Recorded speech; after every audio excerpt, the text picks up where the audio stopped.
নমস্কার বন্ধুরা, tasty dishes by Ruma চ্যানেলে সবাইকে স্বাগত জানাই। বাঙালিরা পোস্ত পছন্দ করেন না এমন বাঙালি মনে হয় খুব কমই রয়েছে। বিশেষ করে এই গরমে প্রতি বাঙালির ঘরে কম বেশি বিভিন্ন ধরনের পোস্ত রেসিপি কিন্তু হয়ে থাকে। আজকে সেই রকমই আমি একটি পোস্ত রেসিপি শেয়ার করব। আজ কিন্তু আলু পোস্ত নয়, আজকে আমি আপনাদের সঙ্গে বড়ি পোস্তের রেসিপি শেয়ার করছি। বড়ি পোস্ত করার জন্য প্রথমে আমি পোস্তটা বেটে নেব। এর জন্য আমি 2 চামচ পোস্ত 2টো কাঁচা লঙ্কা দিয়ে পাটায় বেটে নিয়েছি। আপনারা চাইলে মিক্সিতেও বেটে নিতে পারেন।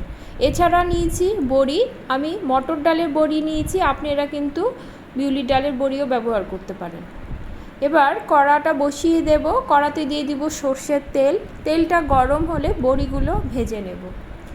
বড়িটা কিন্তু ভাজার সময় গ্যাসের ফ্লেমটা একদম লোতে করে দিয়ে ধীরে ধীরে ভাজবো, এতে বড়িটা কিন্তু ভেতর পর্যন্ত সুন্দরভাবে ভাজা হয়ে যাবে। হাই ফ্লেমে কিন্তু কখনোই বড়িটা ভাজতে যাবেন না, এতে বড়িটা বাইরেটা চট করে কালার ধরে যাবে, বড়িটা কিন্তু ভালো ভাজা হবে না। বড়িটা দেখুন আমার প্রায় ভাজা হয়ে এসেছে এবং কালারটাও কিন্তু পাল্টে গেছে। এবার বড়িগুলো আমি তুলে নেব। এবার ওই কড়াতে আরেকটু সর্ষের তেল দেব। তেলটা গরম হলে দিয়ে দেব একটা শুকনো লঙ্কা। শুকনো লঙ্কাটা একটু নেড়ে নিয়ে এতে ফোড়নে দেব কালো জিরে। কালো জিরেটা দিয়ে আরেকটু নেড়ে নেব, নিয়ে বেটে রাখা পোস্তটা আমি দিয়ে দেব। পুরো পোস্তটা কিন্তু আমি দিইনি, হাফ চামচের মতো পোস্ত বাটা আমি রেখে দিয়েছি। এবার পোস্তটা দিয়ে একটু কষিয়ে নেব।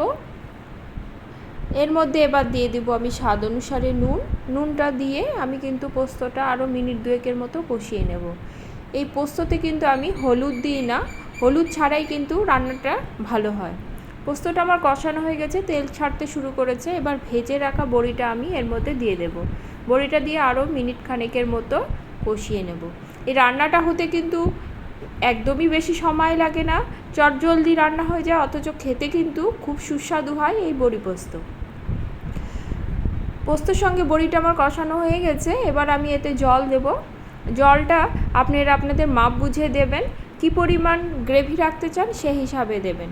এই বড়ি পোস্ত একটু পাতলাই ভালো লাগে, তাই জলের পরিমাণটা একটু বেশি দেব। ঝোলটা বয়েল আসতে দেব। বয়েল চলে এলে এর মধ্যে ঝালের জন্য দিয়ে দেব 2টো কাঁচা লঙ্কা আর দেব অল্প পরিমাণে চিনি। পোস্ততে একটু মিষ্টি স্বাদ কিন্তু বেশ ভালোই লাগে। ভালো করে মিশিয়ে নিয়ে 2 থেকে 3 মিনিট আরও রান্না করে নেব। 2 থেকে 3 মিনিট পরে দেখে নেব বড়িটা সেদ্ধ হয়েছে নাকি। আমার বড়ি সেদ্ধ হয়েছে এবং যথেষ্ট ফুলেও গেছে কিন্তু। ভালো করে মিশিয়ে নিয়ে এবার আমি এর মধ্যে বেটে রাখা হাফ চামচ পোস্তটা আমি অ্যাড করব। নামাবার আগে পোস্তটা দিলে কাঁচা পোস্তর যে ফ্লেভারটা, এটা বেশ ভালোই লাগে।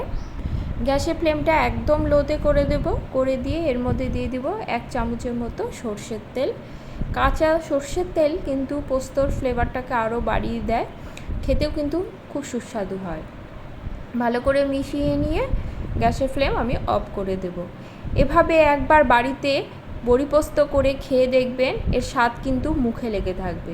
আজকে আমার বড়ি পোস্ত রেসিপিটি আপনাদের কেমন লেগেছে কমেন্টে কিন্তু অবশ্যই জানাবেন, এবং ভিডিওটি ভালো লাগলে লাইক, কমেন্ট এবং সাবস্ক্রাইব করার অনুরোধ রইল। দেখা হবে পরের কোনো রেসিপি নিয়ে। সকলে খুব ভালো থাকবেন। ধন্যবাদ সকলকে।